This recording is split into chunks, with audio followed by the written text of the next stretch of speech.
What's good, y'all? It's your boy Tony the Savant back with another one. Hope everybody's having a good to great day. Let me do my intro real quick. Shout out to my cousin. That's the ambassador. Shout out to my boy Jeezy. That's the manager. Shout out to my boy Sauce. That's the vice president. Shout out to my boy Paulie Corleone. That's my right hand man in the consigliere. Shout out, we Uncle Paulie's Entertainment over here. Sorry. Shout out to the IOW Sports Network as well as the Run It Up Sports Network. That's my extended family. Also to my brother Darian Hopkins. Shout out to the D Hopkins Sports Show. And last but not least, shout out to y'all, man, the bosses. Good morning, good afternoon, good evening, depending on when you're pulling up to the video.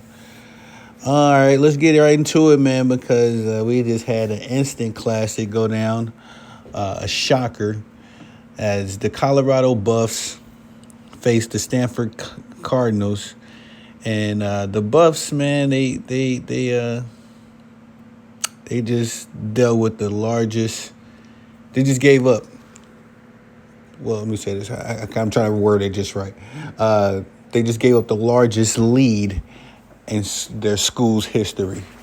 Now, I just made a video not too long ago talking about Deion Sanders and heaping a lot of praise on him and all that kind of stuff. But this loss, I'm gonna be honest, man, it's gonna bring out the Deion Sanders haters.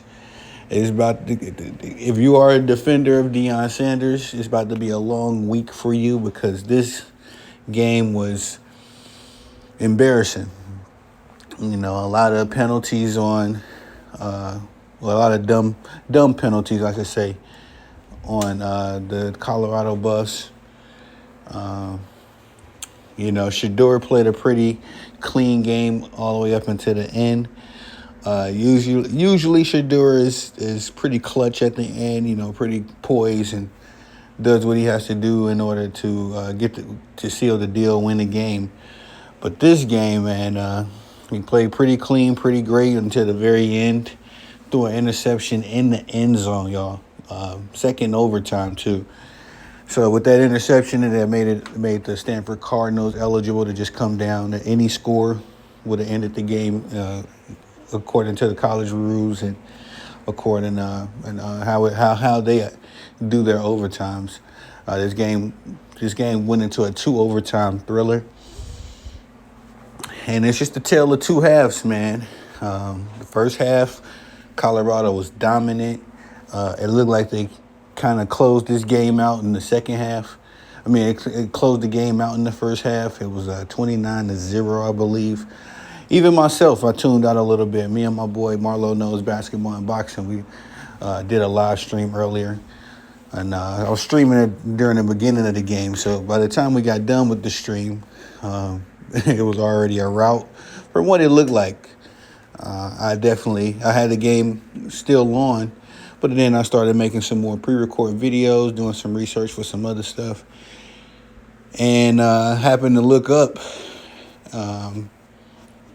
during the third quarter, and I seen that the Stanford Cardinals had put up 19 points, and so it kind of just got my attention. I was like, okay, 19-29 at the halftime. I stopped doing my research and tuned back into the game.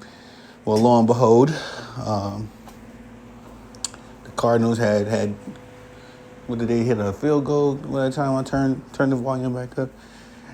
No. They had just scored another touchdown, so the game was 26-29. I'm thinking I'm forgetting how to transpire into the events. I'll have to do another game review and look it out. Oh no, Daniel Jones is out. Nick QB Tyrod Taylor is to start Sunday. Okay, Daniel Jones is injured, y'all. But anyway, what was I saying? This was a close game, tale of two halves. And the Stanford Cardinals essentially won this game in the third quarter. They had not yet taken the lead. In fact, they did not get a lead until the end of the game. They wouldn't take the lead until the final buzzer of the game, with the final kickoff. And so But I knew in the third quarter, I posted on my page, my Facebook page, the Colorado Buffs are about to lose this game. It was just the vibes, the momentum, the pendulum had swung the other way, and it was deadly obvious. I think that the Colorado Buffs just kind of lost focus, being up so big. You could tell they definitely was just clicking on all cylinders. Whatever the game plan was for the Colorado Buffs, they definitely was executing it in the first half, and I think they just kind of lost their focus in the second half. But like I say, the Deion haters, they are definitely finna come out in droves now, as this was the largest loss, the largest comeback loss in Colorado Buffs history. Definitely not what the Colorado program brought Deion over here to, for. And it looked like they was close to getting to a bowl game. It looked like they were going to go 5-2 tonight. Just need one more win after that to be eligible for a bowl game.